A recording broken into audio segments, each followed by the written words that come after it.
लगता है 2024 में सिर्फ धर्म से काम नहीं चलेगा, राम मंदिर से काम नहीं चलेगा, क्योंकि शोषित, वंचित, दलित, पिछड़े, आदिवासी, किसान, अल्पसंख्यक समाज के लोग एकजुट हो रहे हैं और अपने संवैधानिक अधिकारों के लिए आवाज उठा रहे हैं। और इसमें मदद कर रहा है सोशल मीडिया। सोचिए, 60 साल तक कांग्रेस हैंगओवर में रही, दलित, पिछड़े, आदिवासी, किसानों को इग्नोर किया। जैसे जैसे बहुजन समाज जगा, खुद जननायक कर्पूरी ठाकुर ने कांग्रेस से लड़ाई करी। तब वो कांग्रेस के खिलाफ लड़ रहे थे और सोशलिस्ट सरकार चला रहे थे। और उस समय उन्होंने अति पिछड़ों को, ओबीसी के आरक्षण का कंसेप्ट दिया 26%, यहां तक कि सवर्ण गरीबों को 3% आरक्षण दिया। मुंगेरी लाल कमेटी, ये थे कर्पूरी ठाकुर। और सोचिए, कर्पूरी ठाकुर की दूसरी सरकार जनसंघ ने गिराई, जो अब बीजेपी, और वही सरकार अब भारत रत्न दे रही है। ये सब है सोशल मीडिया की जागरूकता, बहुजन समाज की यूनिटी। और अभी तो ये लंबी फहरिस्त है।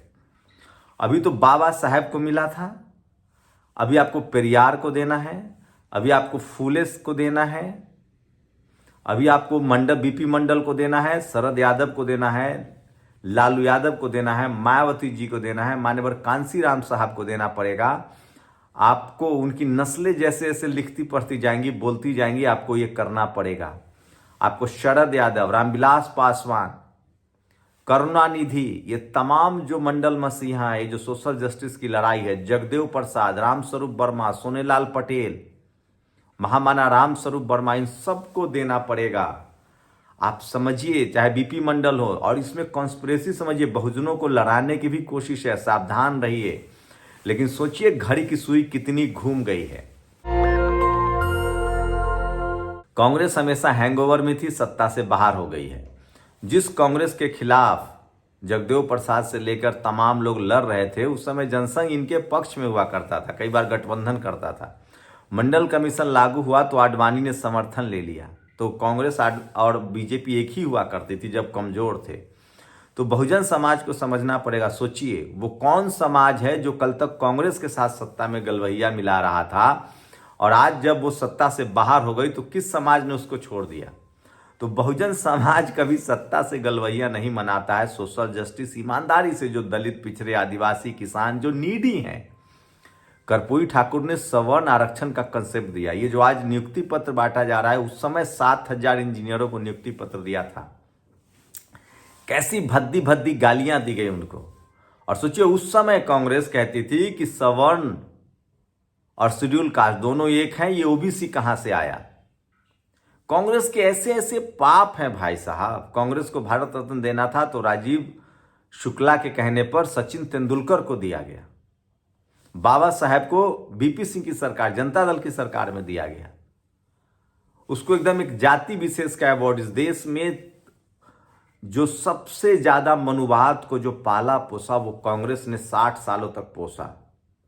बहुजन समाज उस समय सुसुप्त था, टीवी अखबार नहीं था। मान्यवर साहब न आते तो ये आंदोलन न चलता। बाबा साहब को किस तरह से गुमनामी में धकेलने की साजिश हुई।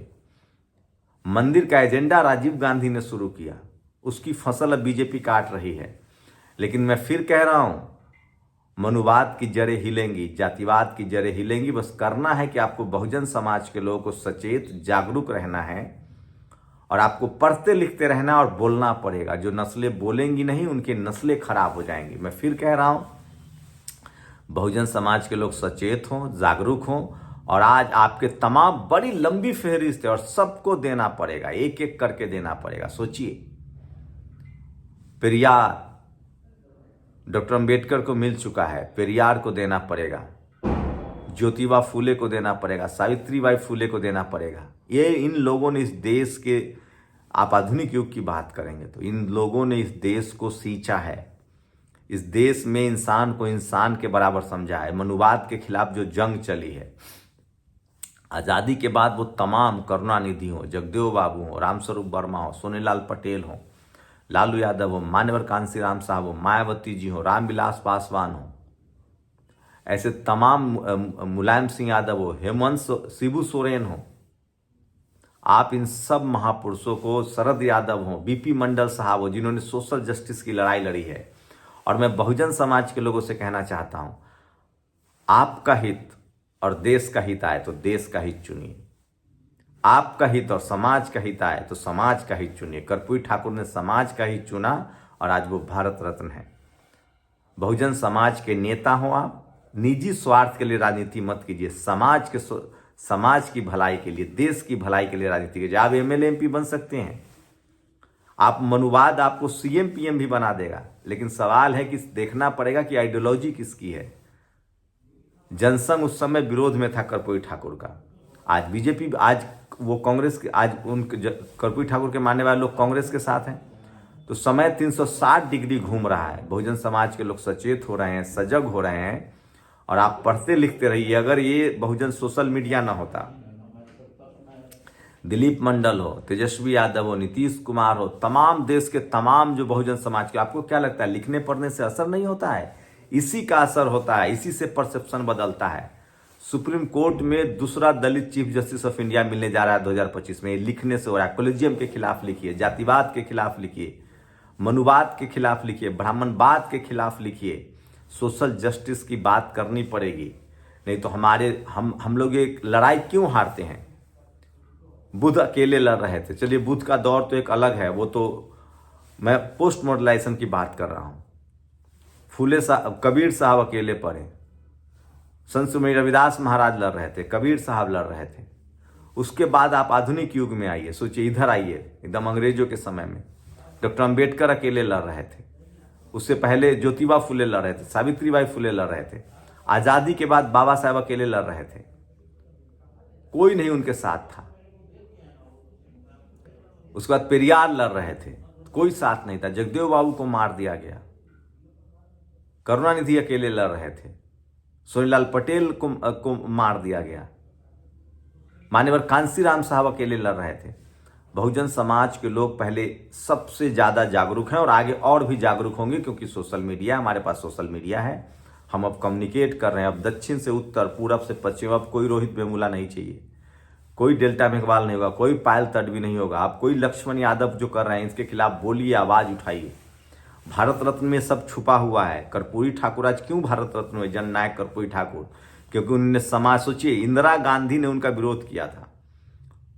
जब नरसंहार हुआ दलितों का, तो उन्होंने लाइसेंस कहा कि दलित समाज को लाइसेंस मिलेगा।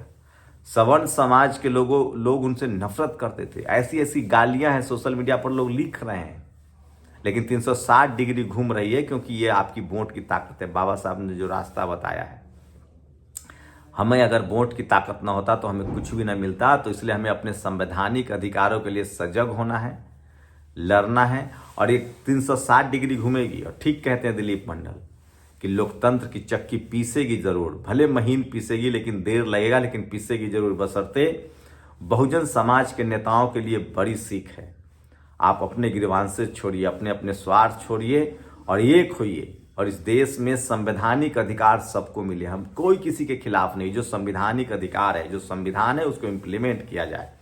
संविधान इम्प्लीमेंट होगा तो सबका धर्म सुरक्षित रहेगा। किसी को धर्म के आधार पर अत्याचार नहीं होगा, सबको जाति के आधार पर किसी के साथ अत्याचार नहीं होगा, लिंग के आधार पर अत्याचार नहीं होगा, कोई गरीब नहीं रहेगा, सबको घर, पढ़ाई, दवाई, स्कूल, अस्पताल, आधुनिकीकरण, विज्ञान, सेना की मजबूती, ये सब भारत का संविधान, नदी नाले, पशु पक्षी, सबकी सुरक्षा की जिम्मेदारी संविधान देता है। इस देश में संविधान लागू करने वाले सत्ताधीशों की जरूरत है, उस तरह की पार्टियों की जरूरत है। और मैं फिर कह रहा हूं, ये संविधान न होता तो आज ये दिन हमें न, ये खुशी का दिन ना आता। और जो भी पार्टी सत्ता में होगी, इस देश के 85-90% लोगों को दरकिनार नहीं कर सकते हैं। जाति जनगणना इसलिए अहम है। जिस दिन बहुजन समाज के नेताओं ने कर्पूरी ठाकुर का आत्मसात कर लिया, फूले, पेरियार, अंबेडकर, जगदेव बाबू, रामस्वरूप वर्मा, सोनीलाल पटेल, मान्यवर कांसीराम साहब, करुणानिधि, लालू यादव, हेमंत सोरेन, शिबू सोरेन, ममता बनर्जी, मायावती जी, इन सबको आत्मसात करना पड़ेगा। इन सब के आदर्शों पर चलना पड़ेगा। लालू यादव, रामविलास पासवान जी, शरद यादव, इन सब लोगों ने, महामना रामस्वरूप वर्मा, रामबरन यादव, इन सब लोगों ने लंबी कुर्बानी दी। और सोचिए, कांग्रेस ने अब तक जगजीवन बाबू को भारत रत्न नहीं दिया। जो सोचते तो कांग्रेस का वो तमाम पाप है, लेकिन समझना पड़ेगा कि आपको अपने संवैधानिक अधिकारों के लिए किसी को क्लीन चिट नहीं देना है। संघर्ष जारी रखिएगा। शुक्रिया। नेशनल दस्तक की आपसे गुजारिश है कि अगर इसको बचाना चाहते हैं तो नेशनल दस्तक को सब्सक्राइब करने के लिए रेड कलर के सब्सक्राइब बटन को दबाएं, फिर बेल आइकन की घंटी दबाएं। नेशनल दस्तक को बचाने के लिए बहुत जरूरी है कि हर खबर को शेयर करें, लाइक करें, कमेंट जरूर करें।